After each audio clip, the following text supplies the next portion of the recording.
Welcome to all you Aquarians for your yearly horoscope for 2015.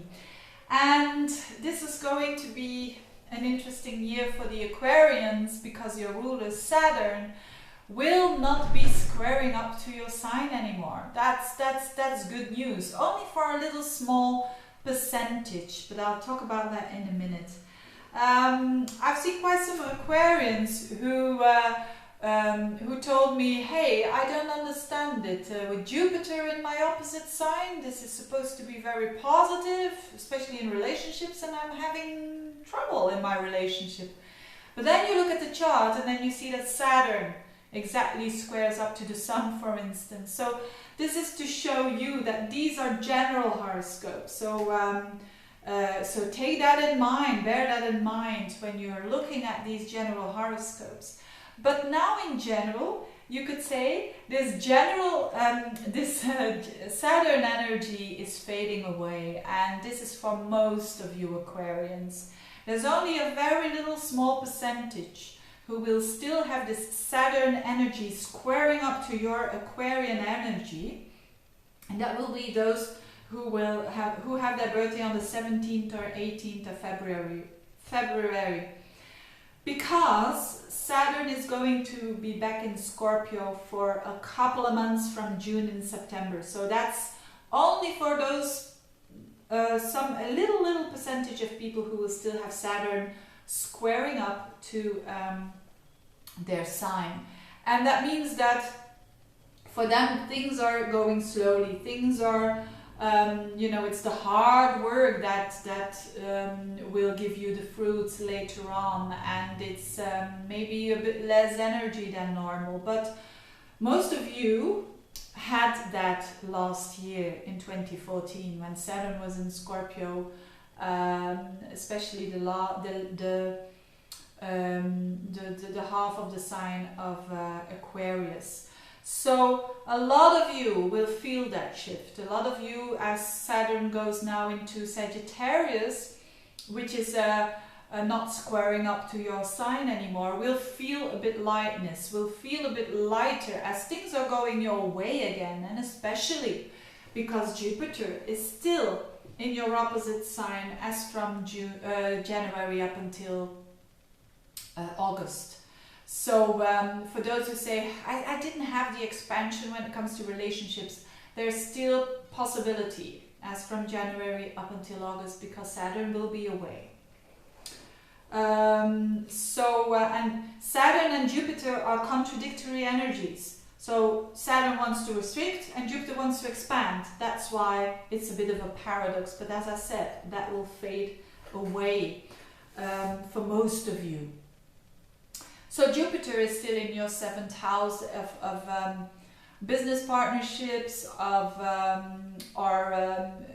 relationships, the most important people or person in your life is Jupiterian-like, which is good, which means Jupiter is good people crossing your path, basically. And with good people, I mean people who are optimistic, who are open, who want the best for you. That's basically it, whether you are in a relationship or not. I've seen people marrying with Jupiter in the 7th because they have opportunities. I also saw people divorcing with Jupiter in the 7th, but it wasn't that bad. That's Jupiter in the 7th because Jupiter gives you opportunities of change for the better. And when you had a relationship, for instance, for a long time that was bad and awful and not going well at all, Jupiter in the 7th can bring maybe another person into your life and gives you the courage to say, okay, I have to shift here. And quite often when people are separating, the Jupiter in the 7th shows that people are separating in a mature way and in an easier way than normal. So, but for those who are in a relationship, in a normal, good relationship that with the ups and downs as usual, you can find more meaning in that partner, in that person that you say, I really am very blessed that I'm with this person. So this is very good energy for relationships. As from August, it goes into your 8th house, this Jupiter. which is, so there is the expansion. Wherever Jupiter transits, it's your expansion. So your expansion will be more on 8th house issues, which could be maybe an inheritance that comes your way, maybe money from other people, maybe more value from people who are close to you. They are valuing you more.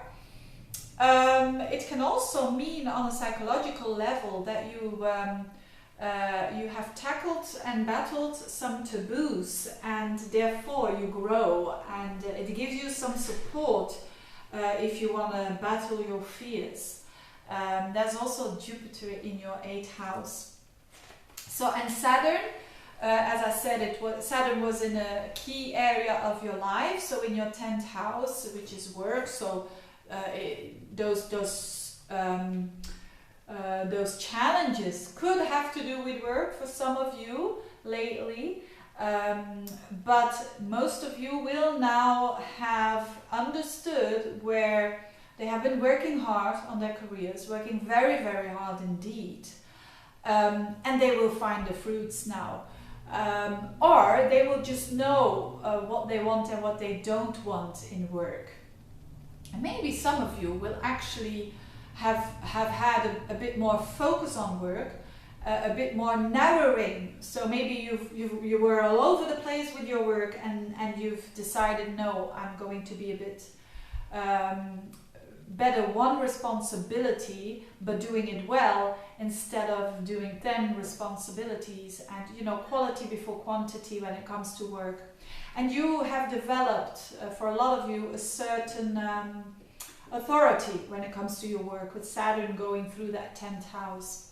And now it goes into your 11th house for the whole year, and that means the Saturn is always where you have a process of slow, working hard, but slowly towards an achievement. And the 11th house is friends. So it could mean that you reduce your friends from 10 to 5, or from 100 to 50, whatever. But again, there is the senses of quality before quantity. And also when it comes to your aspirations. So maybe you had like 10 dreams, and now you're going to reduce them to 2, maybe 2 of them. And I'm working hard on establishing and planning those dreams, and thinking about how you will do that for the future. So, so a very different energy when it comes to the working hard. I mean, it's in another area of life that is a bit lighter. Then what is less important for you, because you're not a cardinal sign, is the Pluto-Uranus square. But still the planets are there, just like last year. Uranus is still in your 3rd house, which is really good, because especially because you're an Aquarian, and the 3rd house is about communication, about what you think, and Uranus is the most individualistic planet. So Uranus there in your 3rd house means that if you want to learn something, do it in a non-conservative way. Do it in a bit of an unusual way. Or if you, the way that you communicate can be very original, very exciting for other people. They say, oh, what she says or what he says, it's so refreshing. Refreshing is the word, because you've got Uranus in your 3rd house, so you feel more free in your speech, and that's a good thing, isn't it? Pluto will be in your 12th house. It's also the same as last year. So there is this energy going on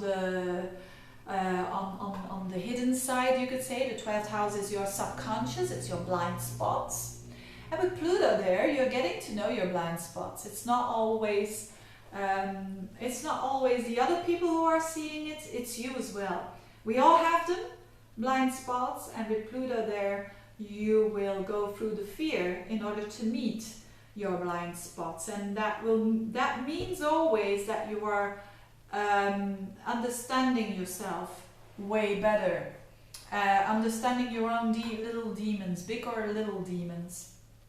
And Neptune in your 2nd house also the same as last year. So it could mean Neptune is a planet of dissolving, and it's a planet of not really clear.